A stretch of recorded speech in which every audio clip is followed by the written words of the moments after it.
cuqaasha iyo waxgaradka beesha degta koonfurta gobolka Gabiley ayaa shir jaraa'id oo ay maanta ku qabteen magaalada Gabiley waxay waxba kama jiraan ku tilmaameen hadallo ka soo yeedhay xildhibaan Cali Dulduul oo kamida xildhibaanada golaha deegaanka Gabiley kadib markii uu habeenkii xalay ahaa shaaciyay xildhibaanku inuu ka baxay xisbi xaakimka Kulmiye kuna biiray xisbiga wadani.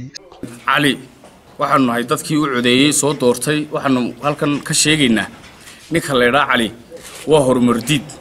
horumarka gobolka ka socda wuxuu ka jecel yahay iskaraab la siiyo. Cali waxaanu leenahay waxa tiraysaa yaraa waqtigii daydagan wadanku u dhaafay haddaad cirro u tagtay dad Faysal u tagtana kaliya baa tahay. Cali waxaan leeyahay la qeybsay quruuma isku yimid qadow la waageeray odaygii qalloocnaa la baxay inaan yaroo qaawan maxaa quruxuhu kala dhextay qoomkii soo ururay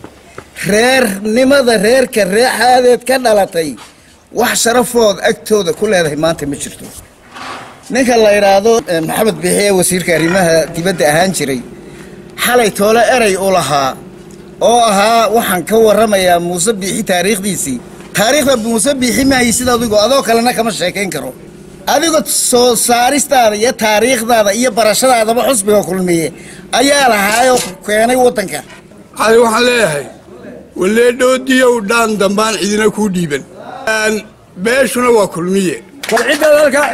wadan ugu geyso ayaanu sugi doonaa wadadana uu maray Cali waxaan leeyahay waa wada khaldan hadalkana waxaan ku gaabinayaa waxaan leenahay Cali waxa tiraysaa yareed horta intaas ku gaabinayaa hadalka. sidoo kale waxa iyaguna jawaabta la mid ah ka bixiyay beelweynta Kisho oo hadal waxba kama jiraan ku tilmaantay hadalka ka soo yeedhay xildhibaan Mahdi Maxamed Xaashi oo kamida golaha deegaanka Gabiley isla markaana ku biiray xisbiga mucaaridka wadani. xildhibaanadii aan soo saarnay ee anagu ku rafaadnay aanu dib walba u soo marnay oo noqday hunguri raac dalaal badan u yaacaya